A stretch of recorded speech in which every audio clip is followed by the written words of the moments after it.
Hi, I'm Jill Fehrenbacher from Inhabitat.com, and I'm here today at the grand opening of the HIghline Urban Park project. The HIghline was an elevated train track that was abandoned in the 1980s and then rediscovered again in 1999 when the internationally acclaimed photographer Joel Sternfeld did a series of photographic works documenting the HIghline.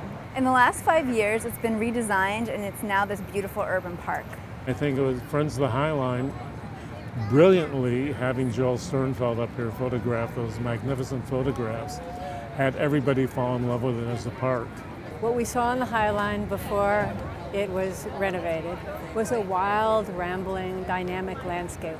It had self-seeded and was really opportunistic plants that just grew here. Yeah. And it was like a meadow, a garden in the sky. I first fell in love with the structure itself, the sort of industrial steel structure with hand-done rivets.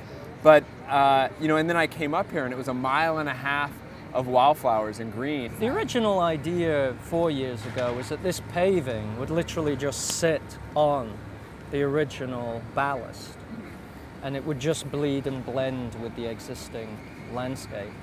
And there were just a lot of problems with that, most notably that the structure itself had to undergo structural repair and waterproofing.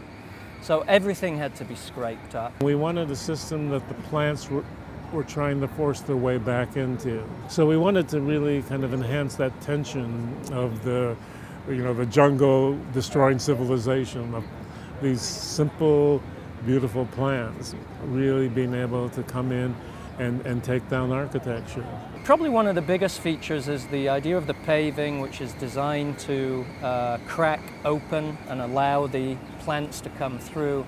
Also has open joints so that when it rains, water goes through the joints, it's hollow underneath, and that water is stored and then allowed to seep slowly into the planting beds. We conserve 80 to 90% of all water that falls on the HIghline. I always wanted this to feel different than a normal park. You know, what I liked about it was that it was unusual, strange. So what they have done is keep that, the wild landscape, and carefully interwoven innovative architecture into the landscape. The 10th Avenue Square with the seating overlook across up 10th Avenue. What we call the Sun Deck at 14th Street is another great social space with big oversized furniture. These are great places, but at the end of the day, the most important thing for me is the fact that it is this green ribbon. For me, the HIghline is a bit like a symphony. The sunken overlook, that's where the timpani and cymbals go crazy. And the moments where it's very quiet and very melodious. Now, if you said to me, what's your favorite part of the symphony? I couldn't answer that. Right? It's all of the piece. We'll see whether New Yorkers can lose that hustle, that tension, that anxiety, that angst.